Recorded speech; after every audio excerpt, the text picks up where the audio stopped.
Part 1. You will hear a woman and a man talking about their work at a library.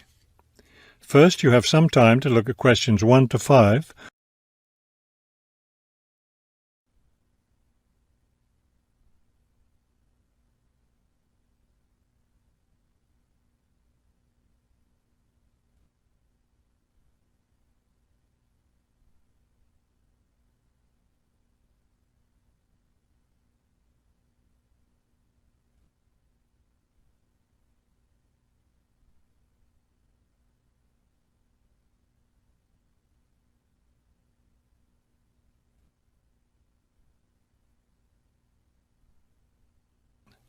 Now we shall begin.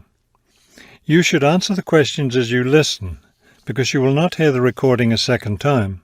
Listen carefully and answer questions 1 to 5. Hello, I'm Mrs. Phillips, the head librarian. You're the new library assistant, aren't you? Yes, I'm Robert Haskell, but please call me Bob. All right, Bob. Let me take a few minutes to explain how the library works and what your duties will be. First, the library opens at 8:30 in the morning, so naturally we expect you to be here and ready to work by then. Of course. And you can go home at 4:30 when the library closes. Now, let me explain where everything's kept. It looks like here on the ground floor is where the reference books are. Yes, that's right. Up on the second floor is where the adult collection is, both fiction and non-fiction. And the children's books are there too, aren't they? I thought I saw them in the room by the stairway. No, those are magazines and newspapers for adults. Children's books are up one more flight on the third floor. We'll take a look at them later. Let me show you how we organize our work. Do you see that brown book cart over there? The one by the door? Yes, that one. Those books have been checked in and need to go back on the shelves. Okay, so the brown book cart has books to reshelve. What about this black cart by the desk? Those books have torn pages or damaged covers. They're all books that need to be repaired. Okay, I know how to do a lot of that. I'm pretty good at mending torn pages and covers. That's great, because we really need help with that. And that white cart in the corner, what are those books for? Those are old books that we've taken off the shelves to make room for new ones. We sell them as used books to raise money for the library. So they're all ready to sell? Yes, that's right. So now you know what to do with the books in the carts. Let's talk about our activities schedule. Before you hear the rest of the conversation, you have some time to look at questions 6 to 10.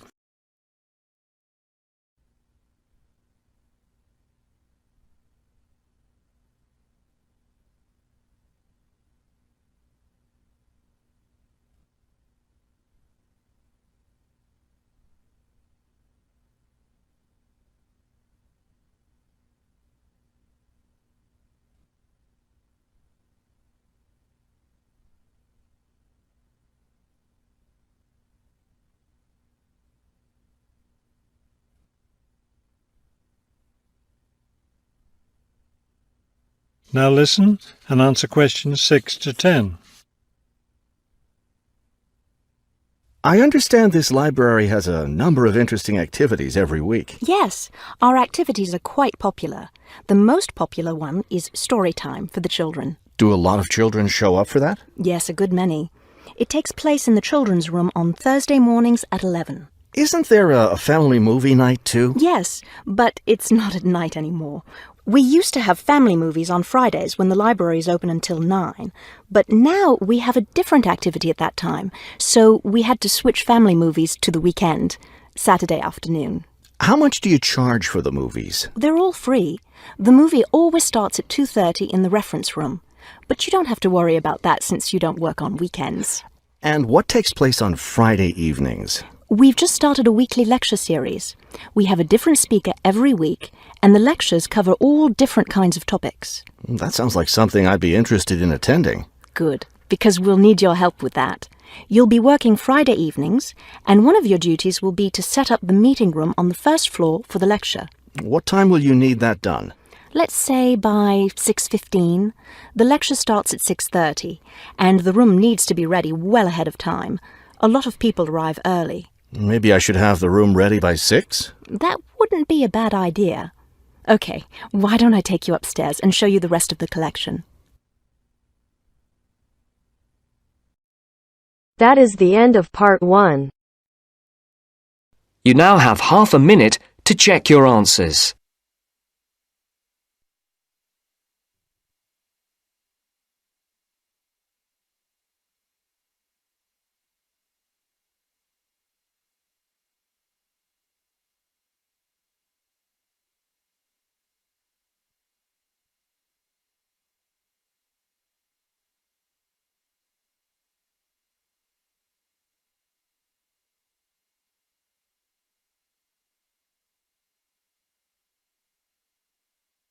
Now turns to part 2. Part 2. You'll hear 3 university students talking about a presentation which one of them has to give. First, you have some time to look at questions 21 to 24.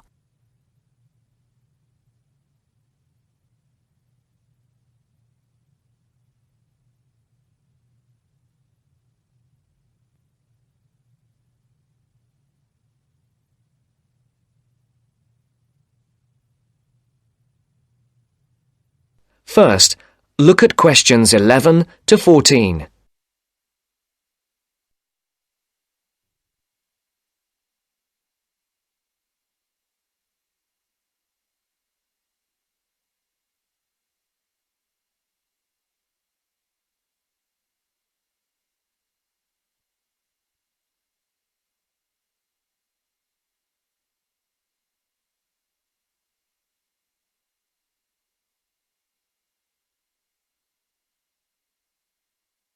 Listen carefully.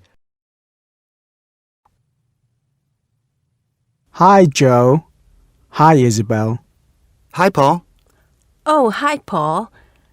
I've heard you've been stressing out about your presentation on art. I am. Are you still going to talk about the different types of art? Yes. Well, I was planning to, but there's so much stuff on the subject that I'm finding it difficult to put it all into one short presentation. Huh? I usually have the opposite problem. There's nothing worse than going blank, forgetting your words in front of a group of people. Well, the problem is that I don't know how to organize what I want to say in the presentation. Well, you know everything there is to know about the subject. It's just a question of selecting what you want to talk about. Well, there's a lot to discuss about the different periods in art. That's a good way to start. Then you can bring in how specific types of art were popular in each period. Yes, like how sculpture was popular in the classical period and paintings were popular in the Renaissance period. And how now a wide variety of media are used to create modern art. As long as you keep it concise, because it's a large area, there are so many periods and movements in art, and you don't want to just list them one by one. I agree. An explanation of the movements and periods in art wouldn't be too long. You're right. I need to just pick out some key points. Just mention the periods quickly so that I can move on to the real topic of the presentation. Yes, the variety of art, like sculpture, paintings, installations. I have an idea. Why don't you prepare a timeline to show to the class? That would be a nice visual, and it would focus your ideas so you don't get too sidetracked. Great idea. It would certainly cut down on time. Right then, where are we? You'll begin with a very short introduction to the historical periods of art. Then, you'll talk about popular types of art within these periods. That's sorted. Maybe you could also mention some key works of art in each period, like the Venus de Milo statue or the Scream by Edvard Munch, and give some interesting facts on them.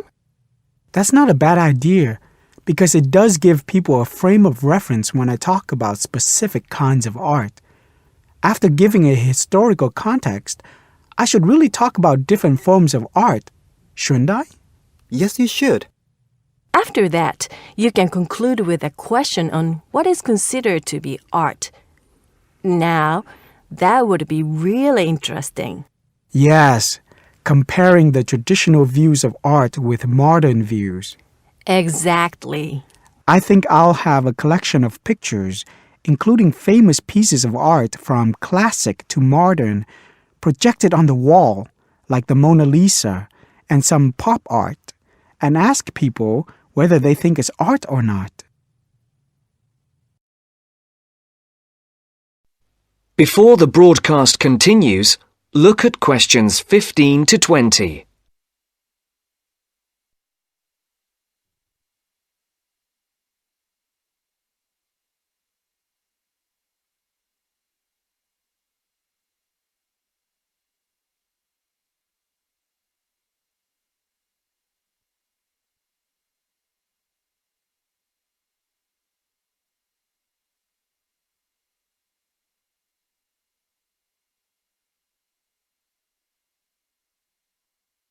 You will now listen to the second part of the talk. Showing some famous works and asking people what art is would certainly lead to discussion in the room. People's appreciation of art is so subjective, and it comes down to taste. That's what I'm hoping for, some disagreement to liven up the presentation. And you could stick in some really controversial ones like graffiti and modern art installations in between pieces of art that are universally accepted, like the work of the Renaissance painters. Sounds good to me. I have to say, I really don't understand some modern art myself. There was one recently that was just a pile of rubbish. It doesn't require much skill to create, does it? And what does it mean? There's no point to it. Actually, Joe, I like some modern art. It makes you look at the world in a different way. Artists now have the freedom to express themselves completely. Yes, but there is an idea now that anything can be art. I've heard of paintings being sold for large sums of money, which have been done by small children and animals. Now that's ridiculous. Oh, you could find one of those paintings and put it in your presentation, couldn't you, Paul? That would really be interesting. Well, Paul, what do you think? I like it. Just thinking. I'll need to do some more research to find pictures for the slideshow. Yes, we can help you, can't we, Joe? Of course. If you go to the fine art section of the library, I'm sure you'll find everything you need. Just ask the staff and they'll give you access to a slide bank of hundreds of famous works of art. And if you still can't find what you're looking for, use the library computers to go online. There are lots of images on the internet. Of course, you'll need to use a search engine like Google, but it's dead easy. Thanks, guys. I'm feeling much clearer about the project. Your ideas have been really useful. I think I should end with a quote of some kind by a famous artist. What do you think? That's a good idea. Now let's go to the library and see what they have. That is the end of part 2. You now have half a minute to check your answers.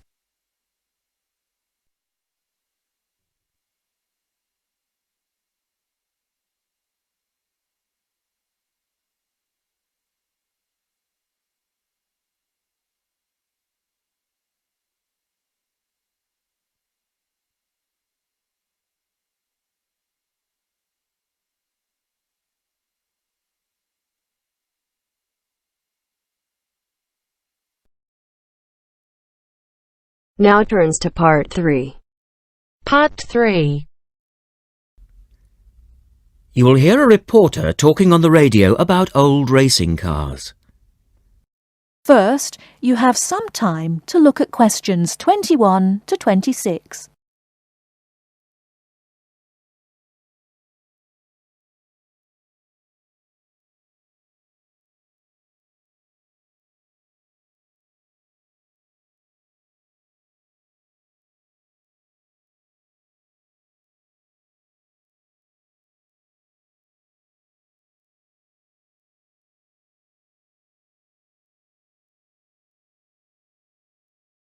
Now listen carefully and answer questions 21 to 26.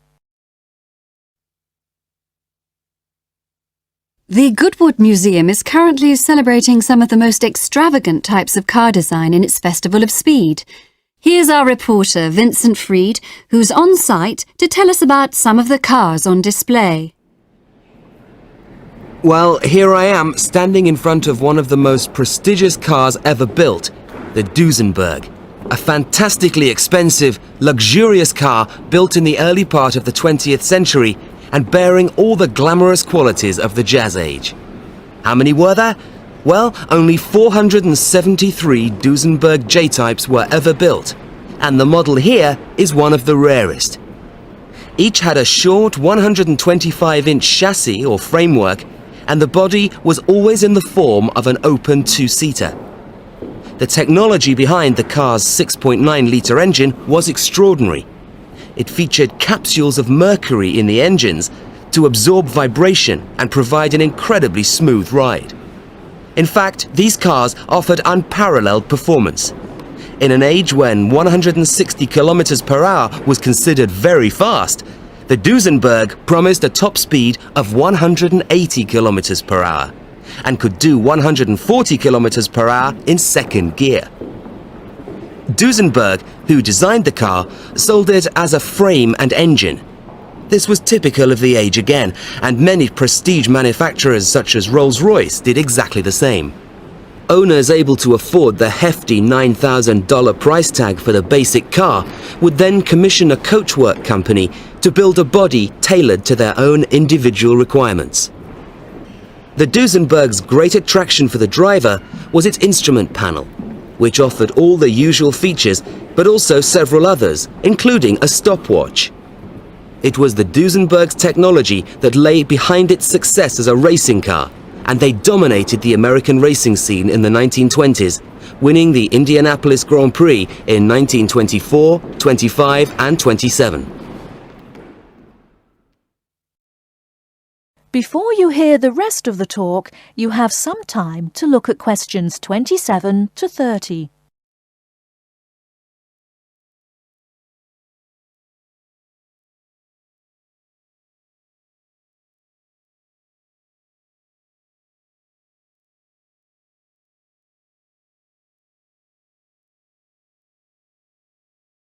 Now listen and answer questions 27 to 30.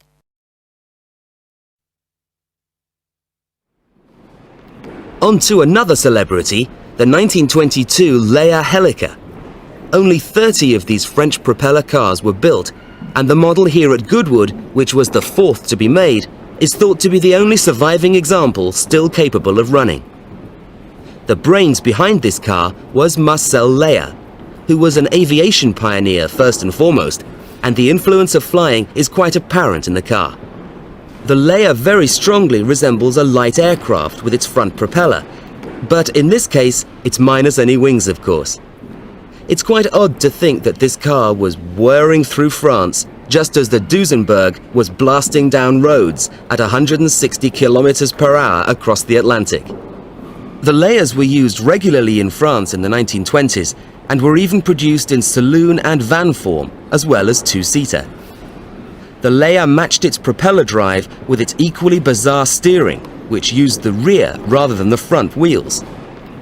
But despite looking rather frail, it was a tough machine. In fact, when troops tried to steal it during the Second World War, the car's baffling design was clearly beyond the would-be thieves, and it ended up being driven into a tree, breaking the propeller. And now for the Firebird. This extraordinary car was first... That is the end of part 3. You now have half a minute to check your answers.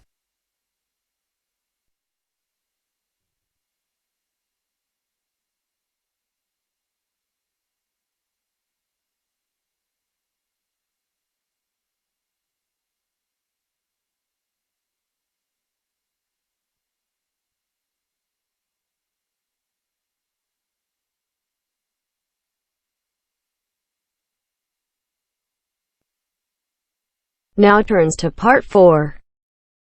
Part 4. You'll hear a man giving a lecture on nuclear fusion. First, you have some time to look at questions 31 to 33.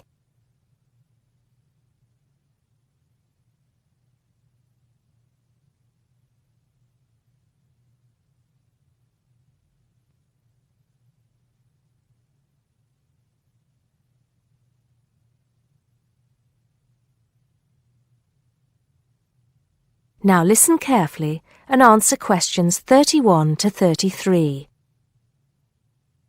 I'd like to start by thanking so many of you for attending this, my first public lecture at this magnificent university. I'm going to be talking to you today about nuclear fusion. Before I proceed further, I would like to apologize on behalf of some of our newspapers for the sensationalist and hopelessly inaccurate articles that have been published on the subject over the years. I must confess that my own interest in the subject was actually stimulated by an article published more than 50 years ago in a popular Sunday tabloid with the impressive title, Power from the Sea.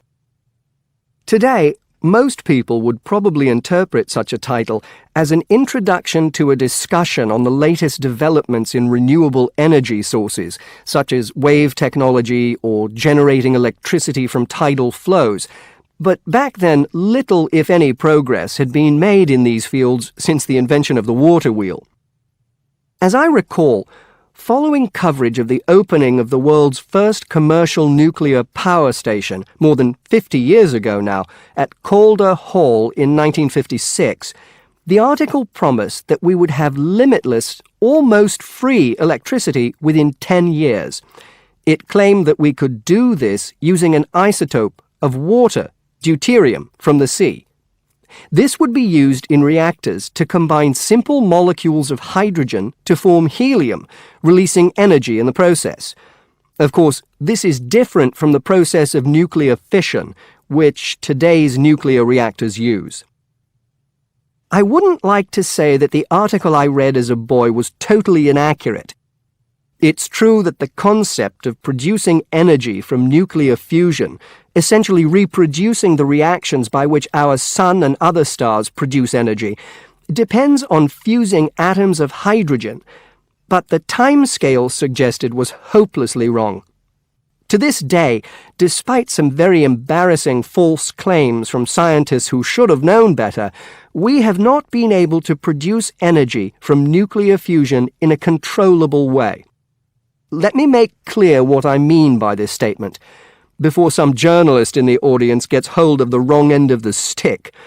Yes, we have been able to fuse hydrogen atoms to produce helium and a release of energy, but the balance account has always been negative.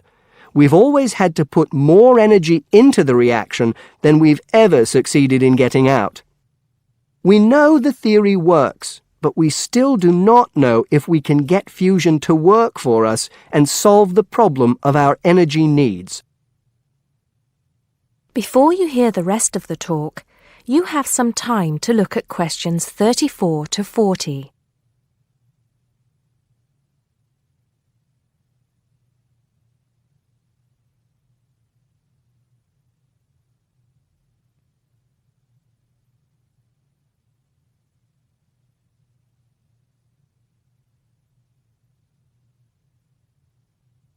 Now listen and answer questions 34 to 40. Here, I will briefly explain these problems before going on to give you a summary of the innovative ways being tested to overcome them. First of all, we have to try to understand the incredible physical conditions that exist inside a natural nuclear fusion reactor, such as the sun. To start with, we have to create temperatures never experienced on our planet. Indeed, if we had experienced the temperatures required, then our planet would never have formed. We have to generate temperatures of at least 100 million degrees Celsius in a carefully controlled environment before we can even hope to produce a fusion reaction. The problems are immense, but it can be done. Many of you will know that you can put your hand into a very hot oven and not get burnt, provided you do not touch any of the surfaces. I won't go into the reasons for this phenomenon here, but we are applying roughly the same principles in designs for fusion reactors. I think I can promise you that the heat will be confined to a very small area. The other major problem we have to find a solution to is pressure. The pressures in a massive body like the sun are vast, And this is what brings the hydrogen atoms into such close proximity to one another that they fuse into helium. We may not have to achieve the same pressures in a fusion reactor, but even so, it is a huge technological problem. What, then, makes me hopeful about the future of energy from nuclear fusion? Perhaps surprisingly, it is developments in laser technology. We can now use lasers to control the nuclear fuel pellets so that they remain suspended inside the reactor without touching the sides. Remember that these pellets are quite small, and because they contain atoms of deuterium and tritium, the two isotopic forms of hydrogen that can be used in these reactions, they are quite light. The lasers will also compress the fuel pellet to raise the pressure to that required to initiate the fusion reaction. Another, far more powerful laser will be used to heat the fuel pellet to the temperature required. This laser, if you like, will act as the trigger to start the reaction.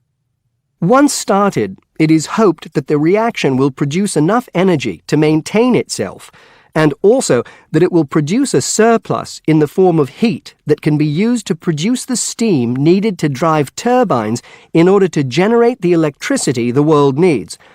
To give you some idea of how much energy we can produce, it has been calculated that just 1 kilogram of fusion fuel is capable of producing the same amount of energy as 10,000 tons of fossil fuel.